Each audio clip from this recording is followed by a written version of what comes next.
Bismillahirrahmanirrahim. Assalamualaikum warahmatullahi wabarakatuh. Alhamdulillah, alhamdulillahil jabbaril qahar, al-azizil ghaffar, khaliqul jannati wan nar, wassalatu wassalamu ala asyrafil anam, wa ala alihi wa ashabihil kiram, wa ala alihi tayyibin at-tahirin, wa man tabi'ahum bi ihsanin ila yaumiddin, amma ba'd. Ali bin Abi Thalib pernah berkata, "Man arafa nafsahu faqad arafa rabbah." Barang siapa yang mengenal dirinya, faqad arafa rabbah, maka dia mengenal Tuhannya. Al-Fakir ingin membagi atau berbagi kepada teman-teman sekalian tentang 3 praktek kesadaran untuk menuju pengenalan diri atau menuju kebahagiaan. Pertama-tama, seseorang harus berpikir apa saja yang membuat dirinya bahagia dan hal-hal apa saja yang membuat dirinya tidak bahagia. Karena ketika kita mampu berpikir atau memikirkan hal-hal yang membuat kita bahagia dan hal-hal yang membuat kita tidak bahagia, ini bisa jadikan sebagai bahan atau introspeksi diri. Misalnya, ketika kita tidak bahagia atau kita merasa sakit hati ketika orang-orang mencela kita, mencerita keburukan-keburukan kita, atau mengumbar aib kita, maka tentu kita juga tidak akan melakukan hal demikian. Jadi kita harus berpikir apa saja yang membuat kita bahagia dan apa-apa saja yang membuat kita tidak bahagia sebagai bahan dasar untuk perilaku kita setiap harinya. Ini bersifat larangan atau anjuran. Larangannya adalah janganlah selalu mencerita tidak baik atau mencerita kejelekan-kejelekan sesama kita, karena sudah pasti mereka akan merasa tersakiti. Karena bahan dasarnya adalah orang mencerita tidak baik atau bercerita yang tidak baik, menceritakan keburukan-keburukan kita juga akan merasakan sakit, maka tentu mereka juga akan merasakan hal yang sama. Itu yang pertama.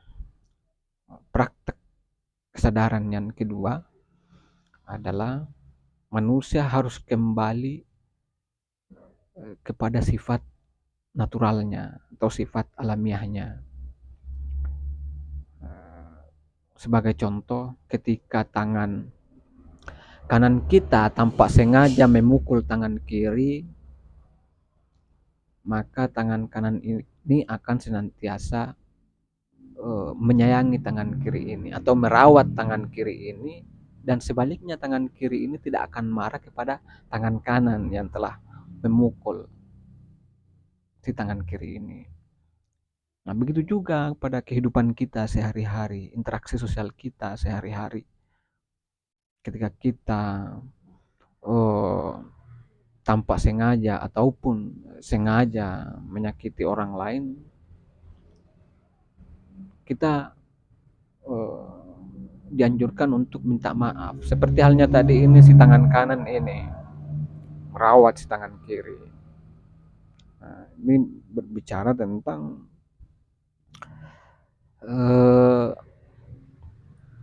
maaf, pemaafan. Ya, itu. Kemudian yang ketiga adalah menghadirkan rasa empati. Gimana? Karena dari rasa empati ini akan muncul yang namanya memberi, memberi, dan memberi.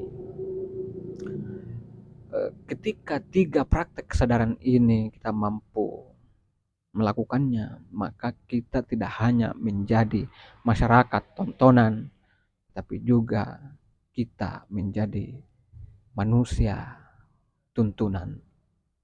Karena hari ini kita berlomba-lomba untuk menjadi tontonan, tetapi lupa berlomba-lomba untuk menjadi tuntunan. Tapi ketika kita tidak melakukan ketiga hal ini, maka kita seperti halnya ikan yang haus di dalam air. Kita akan senantiasa diatur atau dikontrol oleh hawa nafsu kita.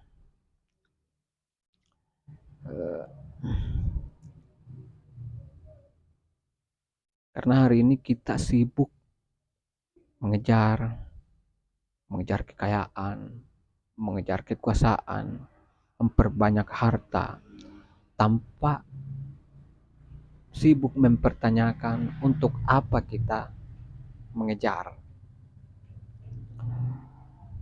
Kemudian yang terakhir yang Al-Fakir ingin sampaikan,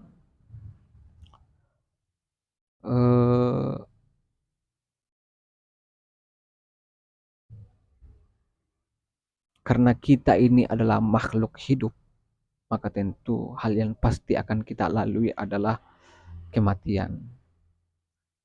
Pertanyaannya, kita sudah mengetahui hal yang pasti ini bahwa setiap yang hidup, setiap makhluk hidup pasti mengalami yang namanya kematian. Tetapi kenapa kita justru disibukkan hal-hal yang tidak pasti? Kita disibukkan oleh kehidupan kita di dunia ini yang tidak pasti. Padahal ada sesuatu yang sangat pasti, yaitu kematian, tetapi kita tidak sibuk mengurus pembekalan untuk apa atau apa-apa saja yang akan kita bawa setelah mati. Sekian, Assalamualaikum warahmatullahi wabarakatuh.